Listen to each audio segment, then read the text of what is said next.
महिषासुर का वध। कथा। महिषासुर एक शक्तिशाली राक्षस था जिसने देवताओं को पराजित किया था और स्वर्ग पर अधिकार कर लिया था।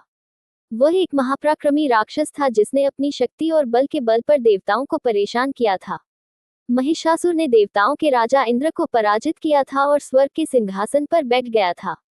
महिषासुर की उत्पत्ति। महिषासुर का जन्म एक महापराक्रमी राक्षस राजा रम के घर हुआ था। उसका नाम महेश था और वह एक महिष भैंसे के रूप में पैदा हुआ था। महिषासुर ने अपनी शक्ति और बल के बल पर देवताओं को पराजित किया था और स्वर्ग पर अधिकार कर लिया था।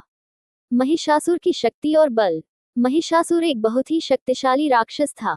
वह अपनी शक्ति और बल के बल पर देवताओं को पराजित करने में सक्षम था। महिषासुर ने अपनी शक्ति और बल के बल पर स्वर्ग पर अधिकार कर लिया था और देवताओं को परेशान कर रहा था। देवताओं की आराधना। देवताओं ने अपनी रक्षा के लिए दुर्गा की आराधना की। उन्होंने दुर्गा की पूजा की और उनसे महिषासुर का वध करने की प्रार्थना की। देवताओं ने दुर्गा की स्तुति की और उनकी शक्ति और साहस की प्रशंसा की। महिषासुर मर्दिनी का अवतार। दुर्गा ने महिषासुर मर्दिनी का अवतार लिया और महिषासुर का वध करने के लिए तैयार हुई। वह एक शक्तिशाली और सुंदर देवी थी जिनके हाथ में एक त्रिशूल था।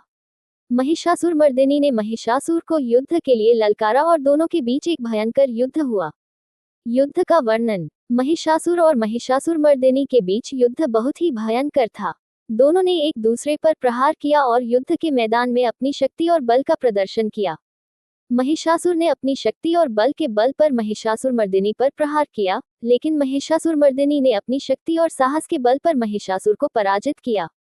महिषासुर के सेनापति। महिषासुर के पास एक शक्तिशाली सेना थी, जिसमें चामर, उद्धत, महाहनु और बाष्कल जैसे शक्तिशाली राक्षस शामिल थे। इन राक्षसों ने महिषासुर मर्दिनी पर प्रहार किया, लेकिन महिषासुर मर्दिनी ने उन्हें पराजित किया। महिषासुर का वध। महिषासुर मर्दिनी ने महिषासुर को युद्ध में पराजित किया और उसका वध किया। महिषासुर का सिर काट दिया गया और वह जमीन पर गिर गया। देवताओं ने महिषासुर मर्दिनी की जय जयकार की और उनकी पूजा की। निष्कर्ष। महिषासुर का वध दुर्गा की शक्ति और साहस का प्रतीक है।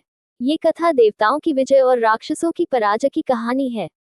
महिषासुर मर्दिनी का अवतार देवताओं की रक्षा के लिए हुआ था और उन्होंने महिषासुर का वध करके देवताओं को स्वर्ग वापस दिलाया। कथा का महत्व। महिषासुर की कथा बहुत ही महत्वपूर्ण है और यह कथा दुर्गा की शक्ति और साहस का प्रतीक है। ये कथा देवताओं की विजय और राक्षसों की पराजय की कहानी है और यह कथा हमें शक्ति और साहस के महत्व को समझाती है। महिषासुर मर्दिनी की महिमा। महिषासुर मर्दिनी की महिमा बहुत ही अधिक है। वह एक शक्तिशाली और सुंदर देवी हैं जो देवताओं की रक्षा के लिए अवतरित हुई थी। महिषासुर मर्दिनी की पूजा करने से हमें शक्ति और साहस की प्राप्ति होती है और हम अपने जीवन में सफलता प्राप्त कर सकते हैं।